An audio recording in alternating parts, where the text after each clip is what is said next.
Hi guys, Master Richard here with Mr. Rubin. Today we're going to work on 3 escapes from side control. So first things first, imagining we're in side control. In side control, Mr. Rubin is going to be perpendicular with my body, with his knees close to my hip and my shoulder. He generally has one arm closer to my head and one arm closer to my legs. All 3 of our escapes today deal with the arm that's closer to your head. In this instance, it's Mr. Rubin's left arm. So our first escape we're going to start with is our basic framing, bridging, and hip escaping escape. So Mr. Rubin's in our side control. He's wrapped my head. He's wrapped this underhook. I want to try to make sure I get this first frame across his hip with my forearm. If I need space on that, I can always do a little bit of a bridge and a hip escape to make room. Usually I can get my elbow in pretty easily. The second frame can be a little bit more tricky. I want to get my arm in front of Mr. Rubin's neck and kind of jawline area. If his head is very low, that's where I'm going to use a little bit of a bridge and a punch to swim my arm across his face line. And as he settles back down, I should have 2 nice frames. Once I get my arms frame in, now I'm going to use my legs to start to lift Mr. Rubin while my arms support his body. So let's just turn a little bit.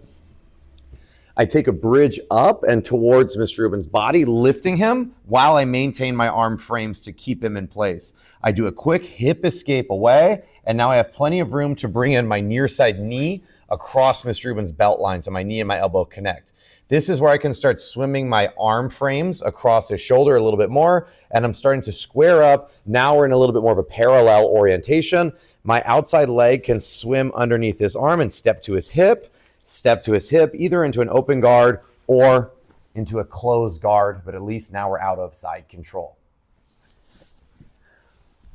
Our second situation deals with a little bit more early prevention. This is where I didn't let Mr. Rubin grab my head with this arm yet. So maybe he just finished a guard pass or a takedown or a sweep or something, but he hasn't settled fully into side control. I'm turning towards that top side arm that's trying to attack my head, and I'm going to frame it with both hands here. One is a little bit lower, one is a little bit higher.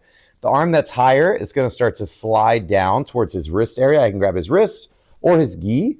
And now my opposite arm is going to come over my head and start to do what we call an elbow prop. So I'm lifting up onto my elbow here. As I come up to my elbow, I'm framing this arm. We call it like a stiff arm. I'm going to switch my hips. I come up onto both knees. Now understand we're both on our knees in this position. If I stay lower than Mr. Rubin, he can start stepping over my backside, which I don't want. That's a little bit dangerous. So I'm going to step up my foot that's near to him and use my shin to block his hip and just monitor his hip here. So once I get that shin up and that foot up, I'm going to step my hand onto the mat, and this puts me almost in a position for like a reverse technical stand-up. I'm going to take the knee that's on the ground, lift it, and shoot it underneath his arm so I can fall into a closed guard position. Let's start here. For our third situation, now the arm that would be controlling my head has come across my body. Sometimes your partner will elect to do this themselves. Sometimes in the fight, I can guide this arm across. But for whatever reason, now both of Mr. Rubin's arms are on the far side of my body. I'm still targeting the same left arm that we've been targeting.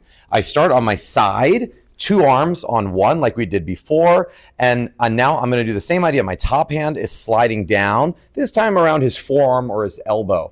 My bottom hand, again, does that elbow prop position, and I start to build a little bit of height. I need to keep this arm straight, pushing Mr. Rubin's arm away from me here. This time, I'm not going to switch my hips in figure 4. I'm just going to take small hip escapes until my legs can start to climb out underneath Mr. Rubin's body. Let's turn a little bit this way. So my hips are moving out. Once I clear my hips, I'm just trying to get that top side knee free and either bring my foot onto his body line or as he comes forward, again, settle into our closed guard position. And so there we have it, 3 escapes from side control, all depending where this arm is. If it's wrapping my head already, I'm going to look to frame on his head and hip. If I can make a little space, I'm going to frame inside of the arm here. And if that arm comes across, I'm going to start to frame behind the elbow on this side.